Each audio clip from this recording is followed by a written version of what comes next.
Divine ബാങ്കറ്റിൻ്റെ ഈ എപ്പിസോഡിലേക്ക് എല്ലാ പ്രിയപ്പെട്ടവർക്കും സ്വാഗതം. യേശുക്രിസ്തുവിൻ്റെ നാമത്തിൽ എല്ലാവർക്കും സ്നേഹവും വന്ദനവും അറിയിക്കുന്നു. നാം നിരന്തരമായി കഴിഞ്ഞ എപ്പിസോഡുകളിൽ ഒരു ദൈവവേദനയിലെ സുരക്ഷിതത്വത്തെക്കുറിച്ച് ചിന്തിക്കുകയായിരുന്നു. അത് വളരെ ലളിതമായി മനസ്സിലാകാവുന്ന ഭാഷയിൽ നാം അതിനെ ധ്യാനിച്ചുകൊണ്ടിരിക്കുകയായിരുന്നു. സുരക്ഷിതത്വം, സെക്യൂരിറ്റി, അതിനെക്കുറിച്ച് ദൈവത്തിൻ്റെ തിരുവചനം എന്താ പറയുന്നത്? ലോകത്ത് അനേക പുസ്തകങ്ങളുണ്ട്. ആ പുസ്തകങ്ങളെല്ലാം അറിവ് നൽകുന്ന പുസ്തകങ്ങളാണ്. ഓരോ പുസ്തകവും ഓരോ അറിവിനെ നൽകുകയാണ്. എന്നാൽ ഈ തിരുവചനം മാത്രമാണ് നമുക്ക് ജ്ഞാനം നൽകുന്നത്. മറ്റു പുസ്തകങ്ങൾ വായിക്കുന്നവരാരും ജ്ഞാനികളുടെ ഗണത്തിൽ ഉൾപ്പെടുന്നില്ല. എന്നാൽ ദൈവത്തിൻ്റെ തിരുവചനം പഠിക്കുന്നവൻ he will become wise. അങ്ങനെയാണ് ദൈവത്തിൻ്റെ തിരുവചനം പറയുന്നത്. അവൻ ജ്ഞാനിയായി തീരും. തിമോത്തിയോസിനോട് പൗലോസ് പറയുന്നു, നിന്നെ രക്ഷയ്ക്ക് ജ്ഞാനിയാക്കുവാൻ മതിയായ തിരുവെഴുത്തുകൾ നീ ബാല്യം മുതൽ പഠിച്ചിരിക്കുന്നു. തിരുവചനത്തിൽ സുരക്ഷിതത്വത്തെക്കുറിച്ച് പറയുന്ന വാക്യഭാഗങ്ങളെ നമ്മൾ ഇന്ന് കേൾക്കുകയും ധ്യാനിക്കുകയും ചെയ്യാൻ പോകും. യെശയ്യാവിൻ്റെ പ്രവചനത്തിൽ അതിൻ്റെ 54 അധ്യായത്തിൽ നമുക്ക് ഏറ്റവും പരിചിതമായതും നാം ഏറ്റവും കൂടുതൽ പാടുകയും പറയുകയും ഒക്കെ ചെയ്യുന്നൊരു വാക്യമുണ്ട്. വളരെ ജീവസുറ്റൊരു വാക്യമാണ്. ഇസ്രായേലിനോടുള്ള ബന്ധത്തിൽ ദൈവം അത് ഓർപ്പിക്കുകയാണ്. യെശയ്യാവിൻ്റെ പ്രവചനം 54:17 അതിങ്ങനെയാണ് പറയുന്നത്, നിനക്കെതിരെ ഉള്ള ഒരായുധവും ഫലിക്കയില്ല. നിനക്ക് വിരോധമായി ഉണ്ടാക്കുന്ന യാതൊരായുധവും ഫലിക്കയില്ല. ന്യായവിസ്താരത്തിൽ നിനക്ക് വിരോധമായി എഴുന്നേൽക്കുന്ന എല്ലാ നാവിനെയും നീ കുറ്റം വിധിക്കും. യഹോവയുടെ ദാസന്മാരുടെ അവകാശവും എൻ്റെ പക്കൽ നിന്നുള്ള അവരുടെ നീതിയും ഇതു തന്നെയാകുന്നു എന്ന് യഹോവ അരുളി ചെയ്യുന്നു. വാവ്, ബ്യൂട്ടിഫുൾ. നിനക്കെതിരെ വരുന്ന ഒരു ആയുധവും ഫലിക്കുകയില്ല. 2, നിന്നെ പ്രതിക്കൂട്ടിലാക്കി വിസ്തരിക്കുവാൻ നിൽക്കുന്ന ഒരു രാജ്യവും അവരുടെ ഒരാലോചനയും നിന്റെ മേൽ ഫലിക്കത്തില്ല. മാത്രമല്ല, നിനക്ക് വിരോധമായി എഴുന്നേൽക്കുന്ന സകല നാവുകളെ നീ കുറ്റം വിധിക്കും. അതാകുന്നു നിന്റെ അവകാശം, അതാകുന്നു നിന്റെ ഓഹരി എന്ന് പറഞ്ഞ ഓരോ യുദ്ധത്തിനും യുദ്ധം ജയിച്ചു കഴിഞ്ഞാൽ ജയിക്കുന്നവന് അവകാശവും ഓഹരിയും ഒക്കെ കിട്ടും. ഇസ്രായേലിനോട് ദൈവം പറയുകയാണ്, ഞാനാണ് നിന്റെ പരിച, ഞാനാണ് നിന്റെ പ്രതിഫലം. അതുകൊണ്ട് തന്നെ ഈ യുദ്ധം നിനക്കെതിരെ വെളിപ്പെട്ടാൽ, ഇനി എന്തെല്ലാം നിനക്കെതിരെ വന്നാലും അവസാനം അതിൻ്റെ ഔട്ട്പുട്ട്, അതിൻ്റെ റിസൾട്ട്, നീ അവരെ കുറ്റം വിധിക്കും. നീ സുരക്ഷിതനായിരിക്കും. കാരണം ഞാൻ നിനക്ക് വേണ്ടി യുദ്ധം ചെയ്യുക. ഈ തുടർമാനമായി പഴയ നിയമ പുസ്തകങ്ങളിൽ ദൈവം തൻ്റെ ജനത്തോട് അവർ സുരക്ഷിതരാണ് എന്നുള്ളത് കൂടെ കൂടെ ഓർപ്പിക്കുന്നു. ചിലയിടങ്ങളിലൊക്കെ ഈ ദൈവിക ചിന്തയെ മറന്നിട്ട്, ഈ ദൈവിക ഉറപ്പിനെ മറന്നിട്ട് അവർ ഭയവിഹ്വലരാകുമ്പോൾ ദൈവം അവരെ ശാസിച്ചിട്ടുമുണ്ട്. നിങ്ങൾക്കറിയാമോ, കൂടെ നടക്കുന്ന ദൈവം, ബലപ്പെടുത്തുന്ന ദൈവം, ഉടമ്പടി ചെയ്ത ദൈവം, അത്ഭുതങ്ങളും അടയാളങ്ങളും വീര്യപ്രവൃത്തികളുമായി അവരുടെ ജീവിതത്തിൽ വലിയ ഉയർച്ചകളെ നൽകിയ ദൈവം, ഈ ദൈവത്തെ, അല്ലെങ്കിൽ ഈ ദൈവം കൂടെ ഉണ്ടെന്ന് പലപ്പോഴും അവർ വീണ്ടും വീണ്ടും മറന്നുപോയി. എന്നിട്ട് അവർ ഭയക്കുന്നു. എന്നിട്ട് അവർ ശത്രുവിനെ കണ്ട് ഓടി ഒളിക്കുന്നു. ഞങ്ങൾ ജയിക്കുമോ ഇല്ലയോ എന്ന് ഭയപ്പെടുന്നു. ഇതൊക്കെ കാണുമ്പോൾ ദൈവം അവരെ ശാസിച്ച പല ചരിത്രങ്ങൾ ഇസ്രായേലിൻ്റെ ഈ പുസ്തകത്തിലുണ്ട്. സ്തോത്രം. ഇവിടെ കർത്താവ് ചുറ്റും രാജ്യങ്ങൾ പടക്കൂട്ടം പോലെ പടകൂടുമ്പോൾ അതിന് നടുവിൽ ഇസ്രായേൽ എന്ന കൊച്ചു രാജ്യത്തോട് പറയുന്നു, നിനക്കറിയുമോ, നീ സുരക്ഷിതത്വത്തിലാണ്. നിനക്കെതിരെയുള്ള ഒരായുധവും ഫലിക്കത്തില്ല. അതിൻ്റെ അതിരുകളിൽ വരുന്നതിന് മുമ്പ് നിർവീര്യമാകും. കാരണം ഞാൻ അതിന് ചുറ്റും, അഥവാ നിനക്ക് ചുറ്റും ഞാൻ പരിചയമാണ്. ലോകത്ത് ഇന്നും അന്നു മുതൽ ഇങ്ങോട്ട്, അഥവാ ഇസ്രായേൽ ഉണ്ടായത് മുതൽ ഇങ്ങോട്ട് ഏതാണ്ട് 6000-ഓളം യുദ്ധങ്ങൾ ഉണ്ടായ സ്ഥലമാണ് സമാധാനത്തിന് താഴ്വര എന്ന് വിളിക്കപ്പെടുന്ന യെരൂശലേം എന്ന് വിളിക്കപ്പെടുന്ന ഇടം. ഒരു വൃക്ഷത്തെ വെട്ടി നിലത്തിട്ട് വീണ്ടും അത് പൊട്ടിക്കിളർത്ത് ചരിത്രങ്ങളെപ്പോലും മറന്ന് തഴച്ചു നിൽക്കുന്നത് പോലെയാണ് ഇസ്രായേൽ ഇന്നും ഭൂപടത്തിൽ നിൽക്കുന്നത്. അതിനെ ഭൂപടത്തിൽ നിന്ന് തുടച്ചു നീക്കുവാൻ സകല രാജ്യങ്ങൾ ഒന്നിച്ച് ശ്രമിച്ചപ്പോഴും ദൈവം പറഞ്ഞു, ഇല്ല, നിനക്കെതിരെ ഉയരുന്ന ഒരായുധവും ഫലിക്കുകയില്ല. Praise God. തിരുവചനം സുരക്ഷിതത്വത്തെക്കുറിച്ച് പറയുക. ദൈവം ഒരുവനെ സംരക്ഷിക്കാൻ തീരുമാനിച്ചാൽ ഇനിയും അവനെതിരെ നിൽക്കാൻ ആർക്കും കഴിയുകയില്ല.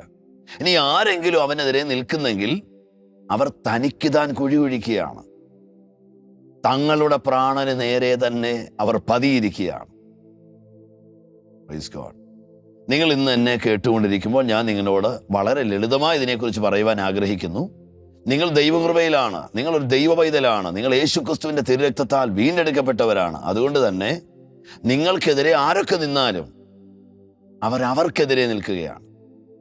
നിങ്ങളുടെ പ്രാണനെതിരെ ചിലർ നിൽക്കുന്നെങ്കിൽ അവർ സ്വന്തം പ്രാണനെതിരെ നിൽക്കുകയാണ്. അതുകൊണ്ട് തന്നെയാണ് കർത്താവ് നമ്മോട് പറഞ്ഞത്, നിങ്ങളെ ശപിക്കുന്നവരെ അനുഗ്രഹിക്കുക. കാരണം അവർ നിങ്ങളെ ശപിച്ചപ്പോൾ തന്നെ ശപിക്കപ്പെട്ട് കഴിഞ്ഞു. അതുകൊണ്ട് നിങ്ങളുടെ ഒരു അനുഗ്രഹമില്ലാതെ അവരുടെ ശാപം മാറുകയില്ല. ഇതാണ് കർത്താവ് തിരുവചനത്തിൽ നമ്മോട് ഓർപ്പിക്കുന്നത്. Praise God. തെസ്സലോനിക്കർക്ക് എഴുതിയ 2-ാം ലേഖനത്തിൻ്റെ 3-ാം അധ്യായത്തിൻ്റെ 3-ാം വാക്യത്തിൽ പൗലോസ് അപ്പോസ്തലൻ പറഞ്ഞു നിർത്തുകയാണ്, കർത്താവ് വിശ്വസ്തനാണ്. കർത്താവ് വിശ്വസ്തനാണ്. സ്തോത്രം. നാം പലപ്പോഴും ദൈവത്തോട് വിശ്വസ്തത കാണിക്കണം എന്ന് ദൈവവചനം പറയുമ്പോൾ തന്നെ തിരികെ പരിശുദ്ധാത്മാവ് തിരുവചനത്തിലൂടെ നമ്മോട് പറയുന്നു, നിന്റെ ദൈവം വിശ്വസ്തനാണ്. ഏത് കാര്യത്തിൽ നിനക്കെതിരെ യുദ്ധം ചെയ്യുന്ന പൈശാചിക തലങ്ങൾ നിന്നെ പിടിപ്പാൻ ഒരിക്കലും അനുവദിക്കാതെ നിന്നെ കാക്കുവാൻ ദൈവം വിശ്വസ്തനാണ്. ദൈവം വിശ്വസ്തൻ. ഒരു ദുഷ്ടന്റെ കയ്യിൽ അകപ്പെടാതെ വണ്ണം നിന്നെ കാത്തുകൊള്ളും. വാവ്. Praise God. 46-ാം സങ്കീർത്തനം ഇസ്രായേലിനെ സംബന്ധിച്ച് വളരെ വളരെ പ്രത്യാശ നൽകുന്നൊരു സങ്കീർത്തനമാണ്. ആ സങ്കീർത്തന ഭാഗത്ത് അതിൻ്റെ 1-ാം വാക്യത്തിൽ തന്നെ ഇപ്രകാരം വലിയൊരു സുരക്ഷിതത്വത്തെക്കുറിച്ച് പറയുകയാണ്. ദൈവം നമ്മുടെ സങ്കേതവും ബലവും കഷ്ടങ്ങളിൽ ഏറ്റവും അടുത്ത തുണയുമാകുന്നു. സ്തോത്രം. ഹല്ലേലൂയ. നമ്മുടെ സങ്കേതവും ബലവും കഷ്ടങ്ങളിൽ ഏറ്റവും അടുത്ത തുണ. ആ ഏറ്റവും അടുത്ത തുണ എന്നതിൻ്റെ അർത്ഥം എന്താണെന്നറിയാമോ? കഷ്ടങ്ങളിൽ ഒന്ന് നിലവിളിക്കേണ്ടി വരികയില്ല, ഒരാവശ്യത്തിനു വേണ്ടി യാചിക്കേണ്ടി വരികയില്ല. കാരണം പലരും വെളിപ്പാടകലെ ഉള്ളപ്പോഴും ഒന്ന് വിളിച്ചാൽ ഓടിയെത്തുവാൻ അനേകരുണ്ടായിരിക്കാം, പക്ഷേ എൻ്റെ കൂടെ ഇരിക്കുന്ന ഒരുവനുണ്ട്. സ്തോത്രം. നിങ്ങൾ കണ്ടോ ഈ തിരുവചനത്തിൽ ചിലയിടങ്ങളിൽ എഴുതപ്പെട്ടിരിക്കുന്നത്? ഉൽപ്പത്തി പുസ്തകത്തിൽ ഇങ്ങനെ എഴുതിയിരിക്കുന്നു, കരാഗൃഹത്തിൽ ജോസഫിനോടൊപ്പം യഹോവയും ഉണ്ടായിരുന്നു. കണ്ടോ, തക്ക തുണ. കാരാഗൃഹത്തിൽ യോസഫിനോടുകൂടി യഹോവയും ഉണ്ടായിരുന്നു. ജോസഫ് കാരാഗൃഹത്തിലാണ്, പക്ഷെ കൂടെ ഇരിക്കുന്നൊരു ദൈവം. ആമേൻ. ദൈവം നമ്മുടെ സങ്കേതവും ബലവും, കഷ്ടങ്ങളിൽ ഏറ്റവും അടുത്ത തുണയും. ദാനിയേലിനെ സംബന്ധിച്ച് 2 രാജാക്കന്മാരുടെ കാലഘട്ടങ്ങളിൽ ദാനിയേലിന്റെ വിശ്വാസം പരീക്ഷിക്കപ്പെട്ടു. ഈ 2 രാജാക്കന്മാരുടെ കാലഘട്ടങ്ങളിൽ ദാനിയേലിന്റെ വിശ്വാസം പരീക്ഷിക്കപ്പെട്ടപ്പോഴെല്ലാം തന്നെ ആ പരീക്ഷ സഹിച്ച് താൻ പുറത്തു വന്നപ്പോൾ താൻ ദേശത്തിൽ ഏറ്റവും പ്രധാനിയായി. കൂഷ് അഥവാ എത്യോപ്യ മുതൽ ഹിന്ദുദേശം അഥവാ ഇന്ത്യ വരെയുള്ള 120-ൽ പരം സംസ്ഥാനങ്ങളിൽ ദാനിയേൽ രാജാവിന് പകരക്കാരനായി. തൻ്റെ വിശ്വാസം സംബന്ധിച്ചുള്ള പരിശോധനയ്ക്കകത്ത് താൻ കർത്താവിന് വേണ്ടി നിലയുറപ്പിക്കുമ്പോൾ തൻ്റെ സുരക്ഷിതത്വത്തെ ഉറപ്പാക്കുന്ന ദൈവത്തെക്കുറിച്ച്, ആ ദൈവത്തെ സ്തുതിച്ചുകൊണ്ട് പാടിക്കൊണ്ട് സിംഹക്കുഴിയിൽ നിന്ന് അദ്ദേഹം പുറത്തു വരിക. അദ്ദേഹത്തിന് പറയാൻ ഒറ്റ കാര്യമേ ഉള്ളൂ, ഞാൻ വിശ്വസിച്ചു പോരുന്ന സൈന്യങ്ങളുടെ ദൈവമായ യഹോവ വിശ്വസ്തനാണ്. സ്തോത്രം. അവിടുന്ന് അയച്ച ദൂതൻ സിംഹങ്ങളുടെ വായടച്ചു, എന്നെ വിടുവിച്ചു. Praise God. ഏറ്റവും അടുത്ത തുണ. അപ്പൊ കാരാഗൃഹത്തിൽ ജോസഫിന്റെ കൂടെ ഇരുന്ന ദൈവം, ദാനിയേലിന്റെ കൂടെ സിംഹക്കുഴിയിലുണ്ടായിരുന്ന കർത്താവിന്റെ ദൂതൻ. ഒരു രാജാവ് അത്ഭുതത്തോടെ പറയുന്നു, ഞാൻ 3 പേരെയല്ലയോ തീച്ചൂളയിലിട്ടത്, എങ്ങനെ 4 പേർ തീച്ചൂളയിൽ കൂടി നടക്കുന്നു? അവരിൽ ഒരുത്തനെ കണ്ടാൽ ദൈവപുത്രനോട് സാദൃശ്യമാണ്. കൂടെ ഇരിക്കുന്ന ദൈവം. ഇന്ന് നാം ഈ തിരുവചനം കേട്ടുകൊണ്ടിരിക്കുമ്പോൾ ബലപ്പെടുക. കഷ്ടങ്ങളിൽ ഏറ്റവും അടുത്തിരിക്കുന്ന, ഒരു വിളിപ്പാട് അകലെയല്ല, വിളിച്ചു കഴിഞ്ഞാൽ വരികയുമല്ല, കൂടെ ഇരിക്കുന്ന ഒരു ദൈവം. നാം സുരക്ഷിതരാണ് ദൈവമക്കളെ, നാം സുരക്ഷിതരാണ്. പലപ്പോഴും നമ്മുടെ ഈ അരക്ഷിതത്വ ബോധവും ദൈവവചനത്തെക്കുറിച്ചുള്ള തിരിച്ചറിവില്ലാഴികയുമാണ് നമ്മളെ അപകടങ്ങളിൽ എത്തിക്കുന്നത്. യോബിന്റെ പുസ്തകത്തിൽ യോബ് ഇങ്ങനെ പറഞ്ഞു, ഞാൻ ഭയപ്പെട്ടത് എനിക്ക് സംഭവിച്ചു. ഹല്ലേലൂയ. ആവർത്തന പുസ്തകം 31-ാം അധ്യായത്തില് അതിൻ്റെ 6-ാം വാക്യത്തില് ഇങ്ങനെ പറയുന്നുണ്ട്. ആവർത്തന പുസ്തകം 31 അവിടെ ഇങ്ങനെയാ പറയുന്നത്, ബലവും ധൈര്യമുള്ളവരായിരിപ്പീൻ, അവരെ പേടിക്കരുത്, ഭ്രമിക്കുകയും അരുത്. നിന്റെ ദൈവമായ യഹോവ തന്നെ നിന്നോടുകൂടെ പോരുന്നു, അവൻ നിന്നെ കൈവിടുകയില്ല, ഉപേക്ഷിക്കുകയുമില്ല. 31-ാം അധ്യായത്തിൻ്റെ 6-ാം വാക്യത്തിൽ ഇക്കാര്യം ഇസ്രായേലിനോട് പറയുന്നത് ഇസ്രായേലിൻ്റെ പ്രവാചകനായ മോശയാണ്. മോശ മരിക്കാൻ പോകുകയാണ്. ഏതാണ്ട് 120 വയസ്സായി. മോശ ഇസ്രായേലിനെ വിളിച്ച് അവരോട് ഓർപ്പിക്കുകയാണ്, ഞാൻ ഇനി നിങ്ങളുടെ കൂടെ ഇല്ല, എൻ്റെ ശുശ്രൂഷ തികഞ്ഞു, എനിക്ക് 120 വയസ്സായി, ഇനി ഞാൻ നിങ്ങളോടൊപ്പം പോരുകയില്ല. നിങ്ങൾ ഇനി യോർദാൻ കടന്ന് അക്കരയ്ക്ക് പോകുക. ഞാൻ യോർദാൻ കടക്കയില്ലെന്നും അക്കരെ ചെല്ലത്തില്ലെന്നും ദൈവം എന്നോട് പറഞ്ഞിട്ടുണ്ട്. പക്ഷേ ഞാൻ നിങ്ങളുടെ കൂടെ ഇല്ല എന്നോർത്ത് നിങ്ങൾ ഭയപ്പെടണ്ട, നിങ്ങൾ ധൈര്യമുള്ളവരായിരിക്കണം. ഞാൻ നിങ്ങളുടെ കൂടെ ഇല്ല എന്നോർത്ത് നിങ്ങൾ പേടിക്കരുത്, നിങ്ങൾ ഭയപ്പെടരുത്, നിങ്ങൾ പേടിക്കരുത്. ആമേൻ. ഞങ്ങളുടെ പ്രവാചകനായ, ഞങ്ങളുടെ മധ്യസ്ഥനായ ദൈവത്തിനും ഞങ്ങൾക്ക് നടുവിൽ നിന്ന മോശ ഞങ്ങളുടെ കൂടെ ഇല്ല എന്നോർത്ത് നിങ്ങൾ ഭയപ്പെടരുത്, നിങ്ങൾ പേടിക്കുകയും ചെയ്യരുത്. ഉറപ്പും ധൈര്യമുള്ളവരായിരിക്കുക. അവരെ പേടിക്കരുത്, ഭ്രമിക്കുകയും അരുത്.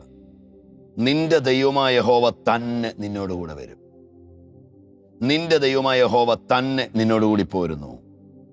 അവൻ നിന്നെ കൈവിടുകയില്ല, ഉപേക്ഷിക്കുകയുമില്ല. എത്ര ബലപ്പെടുത്തുന്ന ദൈവവചനമാണ്.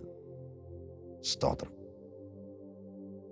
മോശെ പറഞ്ഞു, യഹോവ തന്നെ നിന്റെ കൂടെ വരികയാണ്.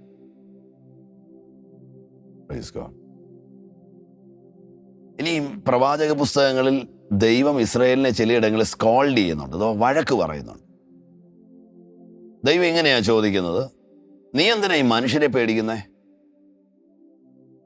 അവർ നിന്നെ ഏതാണ്ട് ചെയ്യുമെന്നോ, നിന്നോട് എതിർക്കുന്ന ഒരു രാജാവാണെന്നോ, ആ മനുഷ്യന് സ്വാധീന ശക്തിയുണ്ടെന്നോ, അവൻ്റെ കീഴിൽ വലിയൊരു പടജനമുണ്ട്, അവൻ്റെ കയ്യിൽ ആയുധമുണ്ട് എന്നൊക്കെ പറഞ്ഞ് നീ എന്തിനാ പേടിക്കുന്നേ?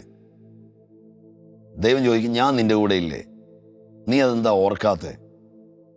നീ സുരക്ഷിതനാണെന്നും എൻ്റെ നാമത്തിലാണ് നീ ആശ്രയിച്ചിരിക്കുന്നത്. നിനക്ക് എപ്പോഴും ഓടി വരാനുള്ള സ്ഥലമാണ്, സങ്കേതമാണ് എൻ്റെ നാമം എന്ന് നിനക്കറിയില്ലേ? എൻ്റെ നാമമല്ലേ നിന്റെ മേൽ വിളിക്കപ്പെട്ടിരിക്കുന്നേ? പിന്നെ എന്തിനാ നീ ഭാരപ്പെടുന്നേ? Praise God. അപ്പൊ പേടിച്ച് എന്തിനെയോ കണ്ട് പേടിച്ച് ഓടി വരുന്ന ഒരു കുഞ്ഞിനെ അടുക്കൽ വിളിച്ച് തോളത്ത് തട്ടി ഒരപ്പനോ അമ്മയോ ആശ്വസിപ്പിക്കുന്ന പോലെ ദൈവം പറയുന്നു, എന്തിനാ പേടിച്ചേ? ആ രാജാക്കന്മാർ നിന്നെ എന്ത് ചെയ്യുമെന്നാ നീ ഭാരപ്പെടുന്നേ? ഞാനില്ലേ നിന്റെ കൂടെ എന്നൊക്കെ പറഞ്ഞ് ഒരു ശാസനാഭാവത്തിൽ ആശ്വസിപ്പിക്കുന്ന ദൈവത്തെ നാം അവിടെ കാണുന്നുണ്ട്. Praise God. ഇതേ കർത്താവ് ഇന്ന് നമ്മോട് പറയുന്നു, ജീവിതത്തിൻ്റെ വഴിത്താരകളിൽ പ്രതിസന്ധികൾ ഉണ്ടെന്ന് കണ്ടിട്ട് നീ ഭയപ്പെടരുത്, ഞാൻ നിന്റെ കൂടെയുണ്ട്. Praise God. പ്രശ്നങ്ങളുടെ വലിപ്പം കണ്ടിട്ട്, അതിൻ്റെ രൂക്ഷത കണ്ടിട്ട് ഭയപ്പെടരുത്, കാരണം ഞാൻ നിന്റെ കൂടെയുണ്ട്. ഈ ആവർത്തന പുസ്തകത്തിൽ മോശ ഇസ്രായേലിനോട് ഇത് പറയുമ്പോൾ, ഇനി മോശയില്ല, ഇനി എന്തു ചെയ്യും? മുൻപോട്ട് ഇനിയും ബഹുദൂരം ഓടാനിരിക്കുന്നു. ആശ്രയം വെച്ചിരിക്കുന്ന ഒരുവൻ അസ്തമിക്കാൻ പോകുകയാണ്. ഇതൊക്കെയാ ഇസ്രായേൽ ജനം ചിന്തിക്കുന്നത്.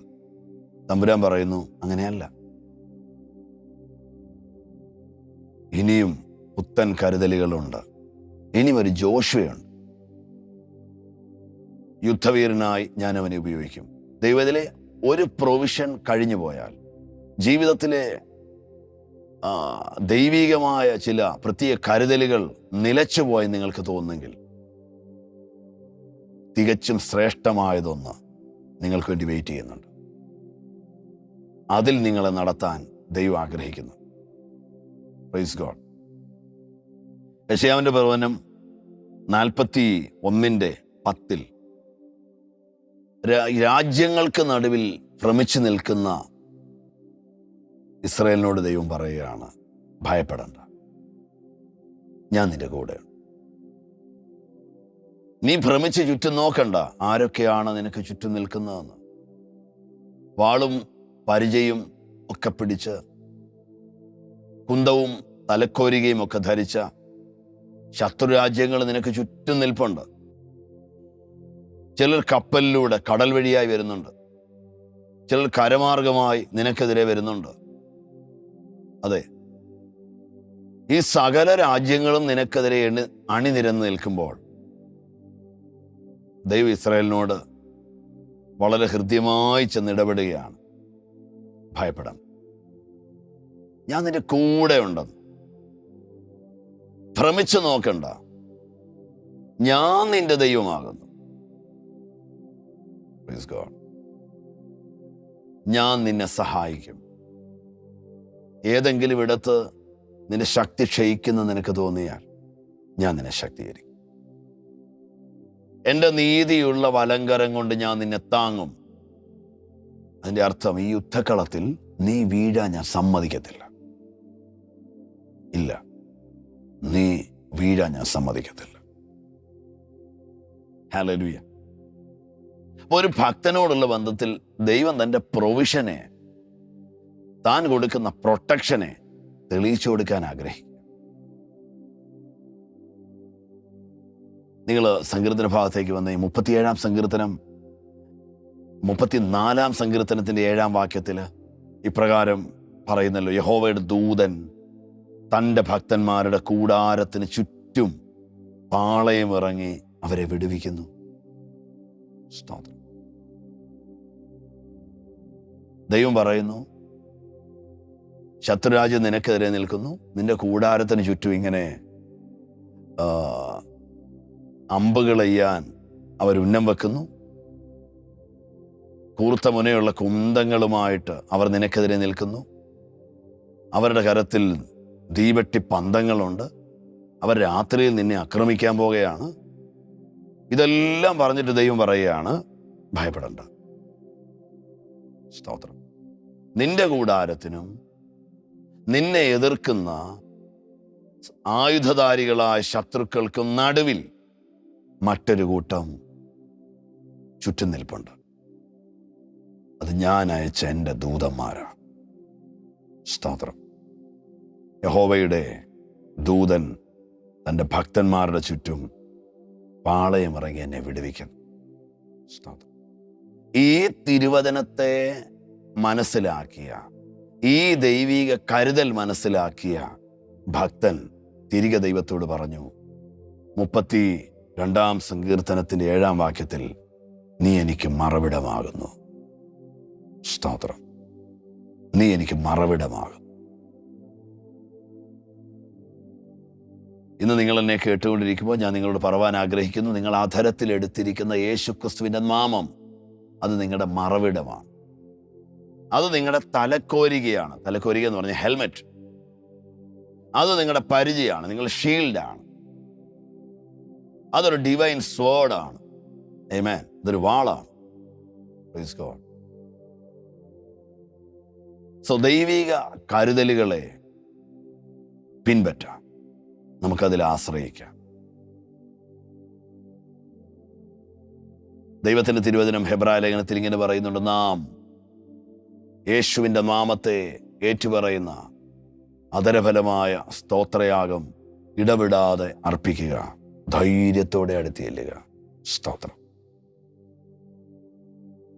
നമുക്ക് കർത്താവിൻ്റെ വചനത്തിൽ ബലപ്പെടാം. മനുഷ്യനോ മനുഷ്യർക്കോ പൈശാചിക തലങ്ങൾക്കോ ആത്മമണ്ഡലങ്ങൾക്കോ പ്രകൃതി ശക്തികൾക്കോ സചേതനവും അചേതനവുമായ യാതൊരു സൃഷ്ടികൾക്കോ എനിക്കെതിരെ ഗുണമോ ദോഷമോ ചെയ്യാൻ കഴിയാത്തതുപോലെ ഞാൻ ദൈവകരങ്ങളിൽ പ്രൊട്ടക്റ്റഡാണ്, ഞാൻ സുരക്ഷിതനാണ്. ഈ വലിയൊരു തിരിച്ചറിവോടെ നമുക്ക് ദൈവകരങ്ങളായിരിക്കാം. കർത്താവ് നമ്മെ സഹായിക്കട്ടെ. ഒരു നിമിഷം നമുക്ക് പ്രാർത്ഥിക്കാം. വാത്സല്യ പിതാവേ, അങ്ങയുടെ സന്നിധിയിൽ ഞങ്ങൾ അടുത്തു വരുന്നു. ഞങ്ങൾക്കന്ന് തിരുവചനം ധ്യാനിപ്പാൻ തരുന്ന കൃപയ്ക്കായി സ്തോത്രം.